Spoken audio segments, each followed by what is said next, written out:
नमस्कार, मेरा नाम भाऊ तोरसेकर। आप देख रहे हैं प्रतिपक्ष।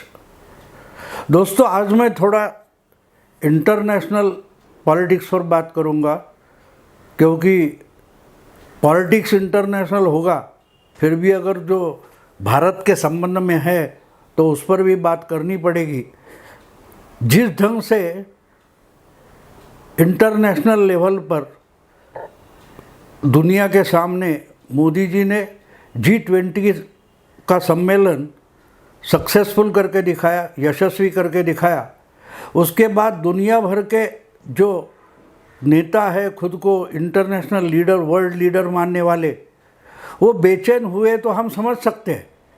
मोदी एक अजीब चीज़ ऐसी है कि जो अपनी हर कृति से, हर कार्रवाई से बहुत सारे लोगों को बेचैन कर देते।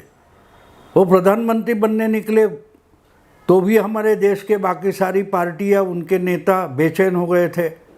मोदी जी जब पहली बार गुजरात के मुख्यमंत्री बने तो सिर्फ उनकी पार्टी नहीं, बल्कि गुजरात की कांग्रेस पार्टी जो तगड़ी थी उस वक्त, उसमें भी बेचैनी आ गई।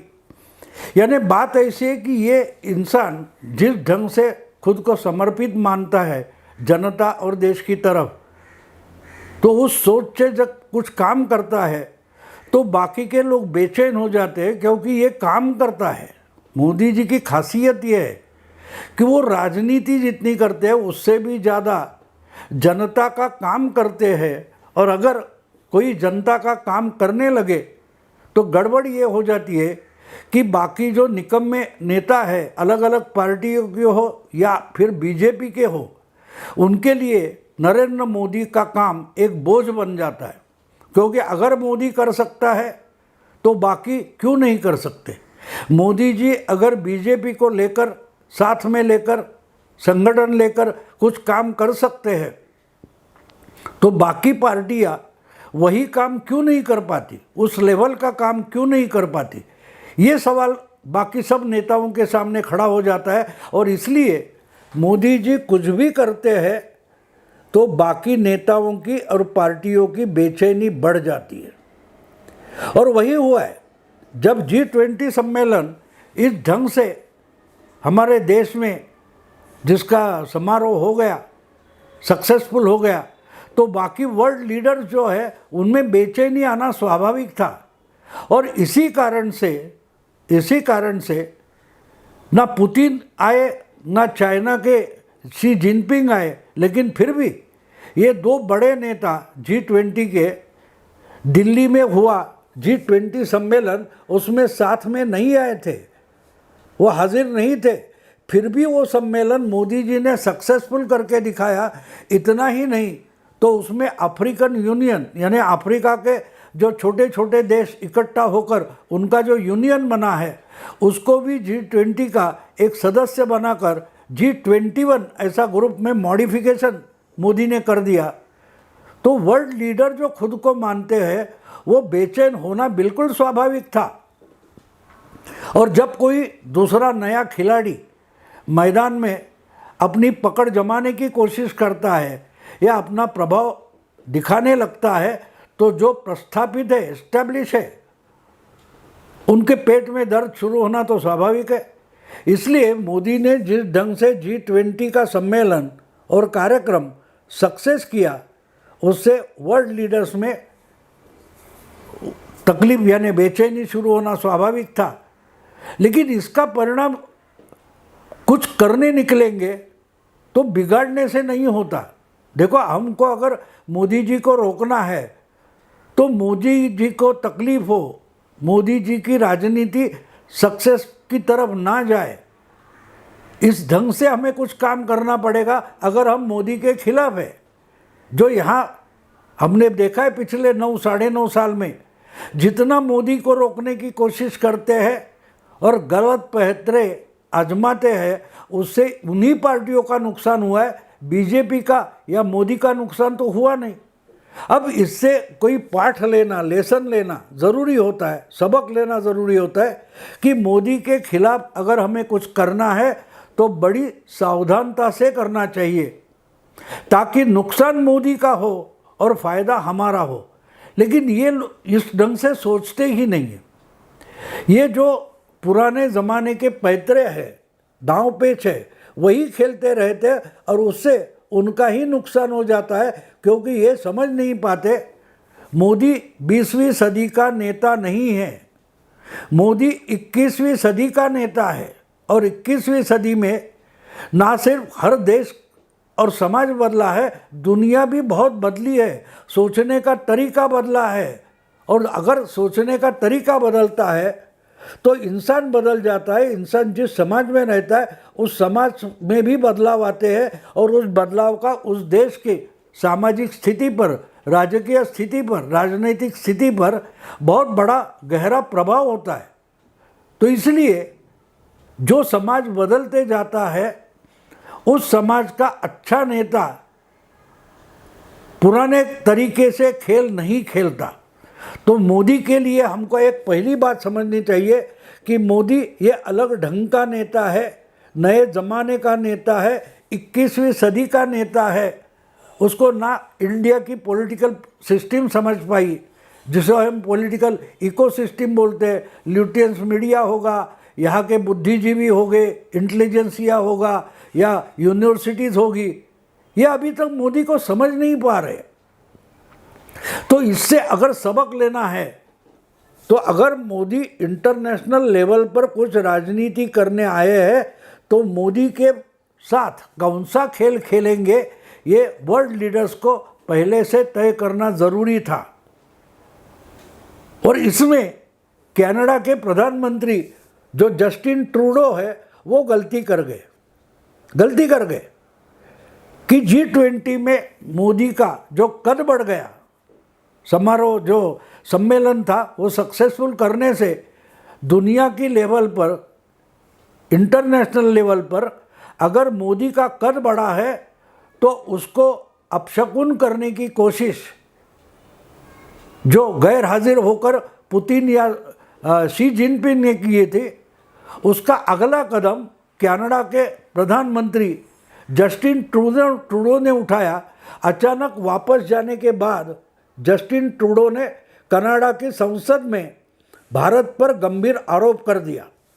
और उन्होंने ये नहीं सोचा था कि भाई आज तक जैसे मुंडी नीचे डालकर, आंखें झुकाकर भारत जिस ढंग से पिछले 70 साल में दुनिया के साथ बर्ताव करता रहा, बस वही तो रिएक्शन होगी, उससे और क्या होगा।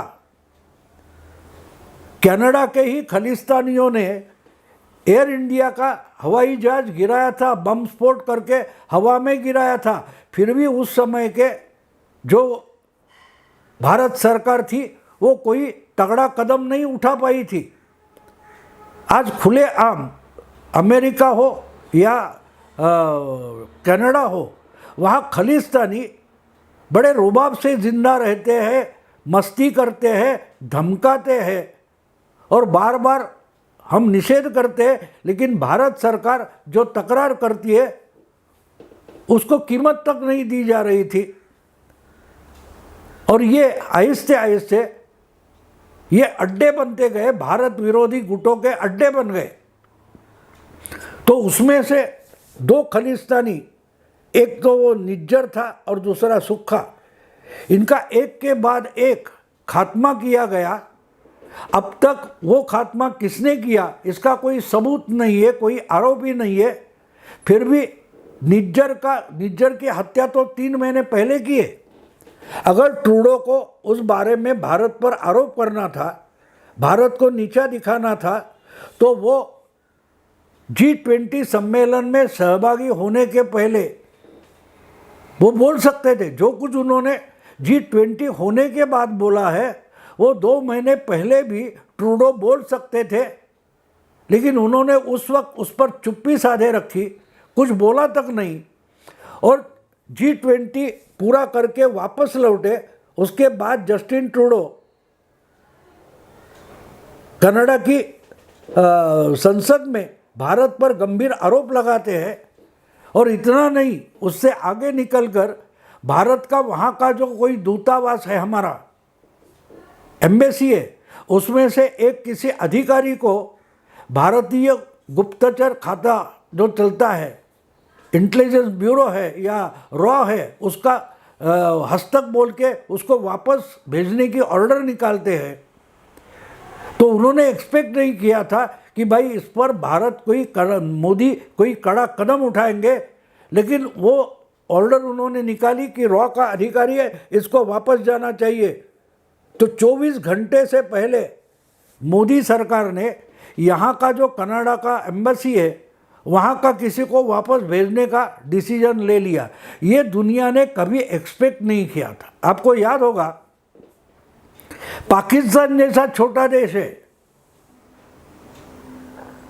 4 बार हमसे वॉर में हार चुका है, जंग हुई तो पाकिस्तान हारा है, लेकिन पाकिस्तान अगर हमारे वहाँ के जो राजनीतिज्ञ होते हैं, दूतावास के, एम्बेसी के, हाई कमीशन के, उनको सताता है, फिर भी भारत सरकार चुप्पी साधे बैठती थी, ना कभी तकरार हुई। एक बार तो ये हुआ कि यहाँ उनका पाकिस्तान का जो एम्बेसडर था गीलानी या कोई, वो तो सीधे सीधे यहाँ के पॉलिटिशियन से, कांग्रेस के पॉलिटिशियन से बातें करते थे, उनको घर में बुलाते थे। उनका मोदी विरोधी सम्मेलन पाकिस्तान का जो एम्बेसडर था, हाई कमिश्नर था, उसके घर में होता था।